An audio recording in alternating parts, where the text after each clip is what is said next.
Beloved, let us pause and consider the sacred nature of relationships, for they are the channels through which love flows from one heart to another. Yet, not all who walk alongside us truly walk with us. There are signs, behaviors that speak louder than words, revealing when one's heart is not knit to yours. Here are 8 such behaviors, illuminated in the light of truth. The mask of indifference.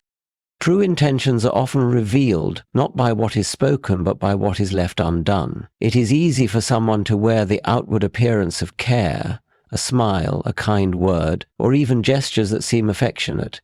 Yet beneath this mask lies the deeper truth of their heart, and this truth is revealed through their actions, or their lack thereof.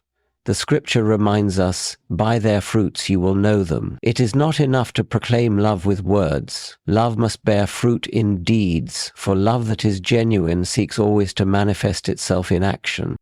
When someone does not truly care for you, their indifference will eventually show. It may appear in their failure to respond to your needs, whether great or small. Consider the story of the Good Samaritan. The priest and the Levite both passed by the wounded man, offering no assistance despite their esteemed roles. They were not overtly cruel, they did not strike the man or worsen his condition, but their indifference spoke volumes. Their unwillingness to stop and act revealed their lack of compassion. So it is in our own lives. Those who care little for us may not openly harm us, but their neglect, their failure to act, is harm in itself.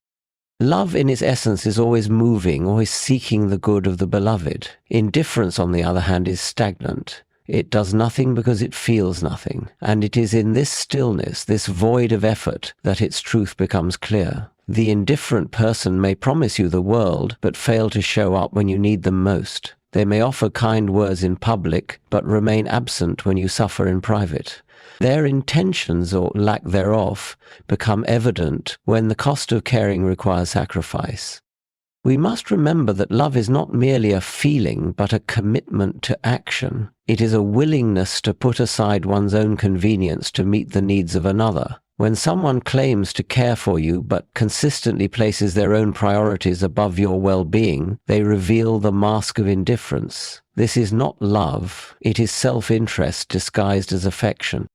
The mask of indifference is often accompanied by an unwillingness to engage in the deeper matters of life. Those who do not care for you will avoid meaningful conversations about your hopes, fears, and struggles. They will skirt around the truths that matter most, offering superficial pleasantries instead of genuine understanding. True care seeks to know and be known.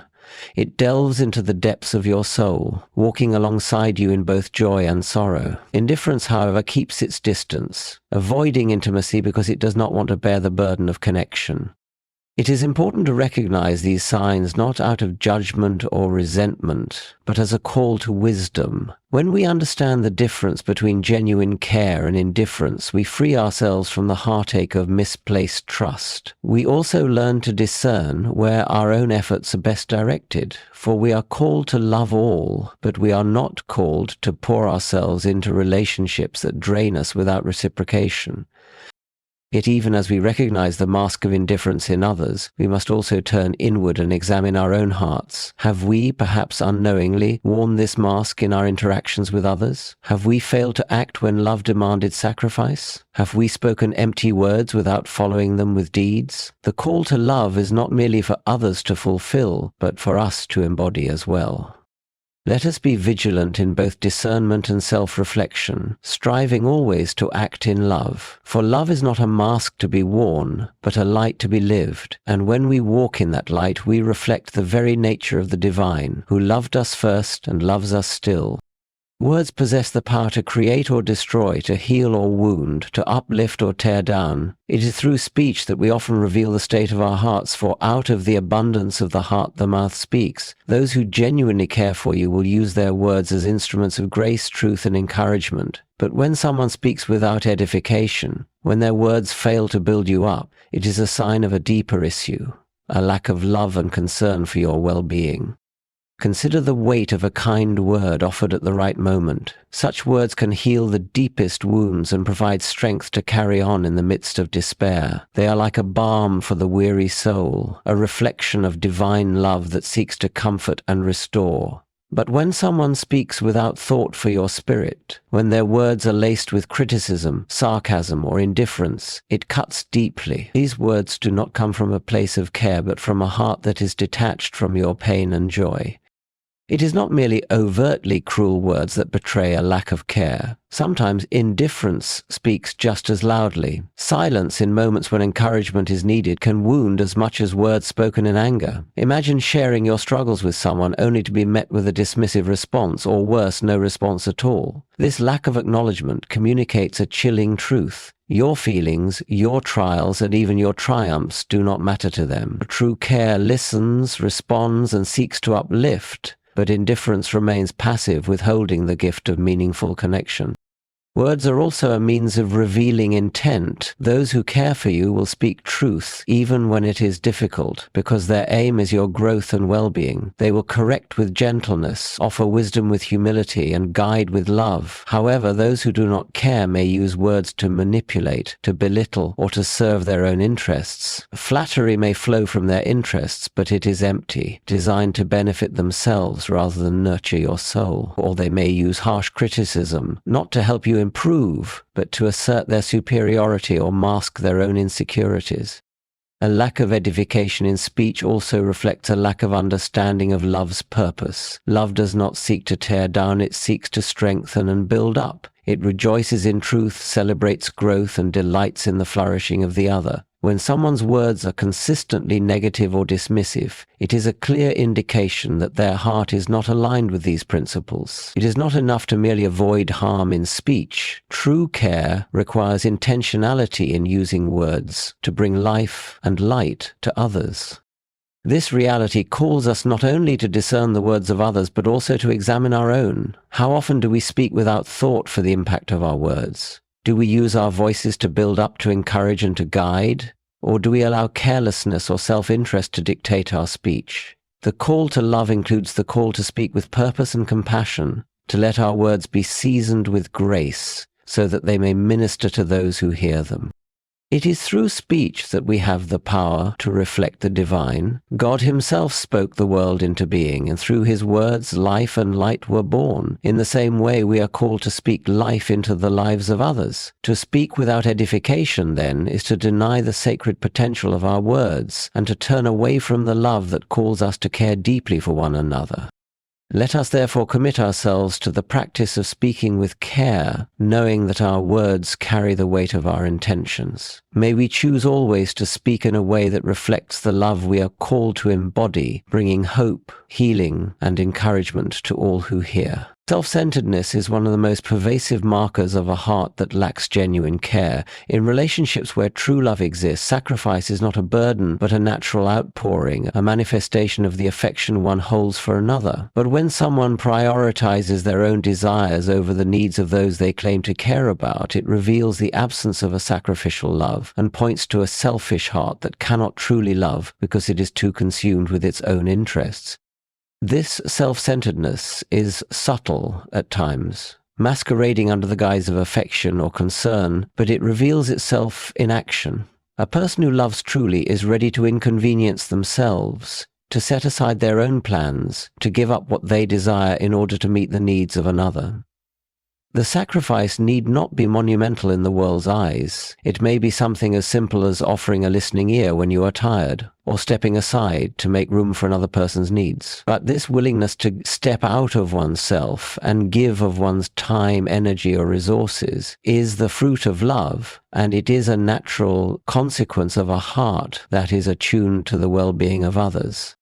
On the other hand, a person whose care is shallow will always place their needs first. Their love is contingent on what they can gain from the relationship. They will only invest in others when it is convenient for them, and their support is withdrawn the moment it becomes too costly. This attitude manifests in a reluctance to help when help is needed most, an unwillingness to listen when empathy is required, and a refusal to give when giving requires personal sacrifice. Such behavior reflects a deep-seated self-interest, an inability to see beyond one's own desires. It speaks to a heart that is more concerned with maintaining comfort and control than with walking alongside others in their struggles and triumphs. This behavior is especially evident in times of difficulty. When someone truly cares for you, they will not abandon you when life becomes difficult or demanding. Their love will shine brightest in times of trial, as they will choose to stand with you even when it is inconvenient or uncomfortable. But the self-centered individual withdraws when the burden of relationship becomes heavy. They may offer excuses, citing their own struggles or obligations, but the truth is that they care more about preserving their peace than about walking through the storm with you. This lack of sacrificial love exposes a heart rooted in self-preservation, unable to extend the grace and support that true love requires. Self-centeredness manifests in the refusal to rejoice in another's success. Love does not envy, but delights in the victories of others. When someone is truly happy for you, they will celebrate your achievements with you, no matter how small or grand. But when self-centeredness reigns, they may resent your success, feeling threatened or diminished by it. They may downplay your accomplishments, or worse, ignore them altogether. This jealousy reveals the depth of self-interest that drives their actions. It shows that their affection for you is not rooted in love, but in a desire to maintain their own position or sense of worth. They cannot rejoice in your success because it highlights their own inadequacies or unfulfilled desires. In contrast, a heart that is truly devoted to love does not measure others' successes by how they compare to one's own. It recognizes that the flourishing of another does not diminish one's own worth, but enriches the shared experience of life. In a community built on love, there is no competition, only a celebration of each individual's gifts and victories. As we reflect on this, we must also ask ourselves, do we ever act out of self-centeredness, withholding love because it costs us too much? Do we prioritize our own needs over the needs of others? True love calls us to a higher standard, one that demands not only our words but our actions, our time and our energy. It requires sacrifice, and it requires us to continually look beyond our own desires, seeking the good of others, even when it means inconvenience or discomfort. When we act in love, we reflect the heart of God, who gave everything for us, offering his Son as a sacrifice for our sake. May we in turn choose to love with the same abandon, placing the needs of others above our own, and finding joy in the sacrificial act of love. True care requires that we look outward, toward the other, and in doing so, we are drawn closer to the divine love that first called us to live in this way. Forgiveness is at the very heart of true love. It is the act that not only restores the relationship but also cleanses the soul, allowing both the giver and receiver to move forward in peace. Love does not keep a ledger of wrongs, but rather seeks to reconcile and heal. Those who care deeply for you will not hold your mistakes against you, but will extend grace and forgiveness, just as they hope to receive it themselves. Yet, when someone withholds forgiveness, it reveals that their care for you is not rooted in genuine love, but in pride and self-interest. To withhold forgiveness is to place conditions on love. It implies that the relationship is transactional, that the person must earn your affection or approval by meeting your demands or by meeting restitution. But true love does not operate on such terms. It is unconditional, seeking reconciliation and peace, even when the other person has wronged you. Forgiveness is not the same as excusing the wrong, nor is it the absence of justice. Rather, it is the decision to release the offense and the bitterness that can consume the heart. It is a choice to let go of the need for revenge or repayment, choosing instead to trust in God's perfect justice and mercy. When someone refuses to forgive, they reveal that they are holding on to their own wounds, unwilling to let them be healed by love. They may claim that they are justified in their anger, but in reality their unforgiveness only serves to bind them in bitterness. It poisons the soul and distances them from the very love they are meant to share. The refusal to forgive is a refusal to love, for forgiveness is an essential aspect of the love we are called to offer one another. Without it, relationships become fractured and hearts remain hardened. This withholding of forgiveness often comes with a desire to punish the one who has wronged us, but the truth is that punishment does nothing to restore the relationship or the individual. It only deepens the divide, leading to further isolation and sorrow. True care is seen in the willingness to forgive, to offer a fresh start, to allow the relationship to be renewed even if the offense was grievous. Love does not demand payment for every wrong. It seeks reconciliation, knowing that both parties are in need of grace. But it is not only the withholding of forgiveness that marks the absence of true care, it is also the lack of an attempt to restore what has been broken. When someone cares for you, they do not simply wait for the wound to heal on its own. They will seek to make amends, to take responsibility for their actions, and to rebuild the trust that may have been damaged. Forgiveness is not a passive act, it is an active one that seeks restoration and healing. When forgiveness is withheld, it signals that the person is unwilling to put in the work required to heal the relationship. Instead, they prefer to keep the distance, to allow the rift to remain because it is easier than confronting the pain or inconvenience of mending what has been torn. This lack of effort to restore is a reflection of the absence of love. True love seeks to make things right, even at great cost. It goes beyond the surface of forgiveness to the deeper work of healing, of rebuilding what was broken. It takes time, patience, and humility to acknowledge the hurt, to offer an apology, and to work toward reconciliation. When someone withholds forgiveness, they deny the possibility of restoration. They prefer to live with the brokenness rather than doing the difficult work of healing. This is the hallmark of a heart that is not truly invested in the relationship, for love cannot bear the burden of division and strife.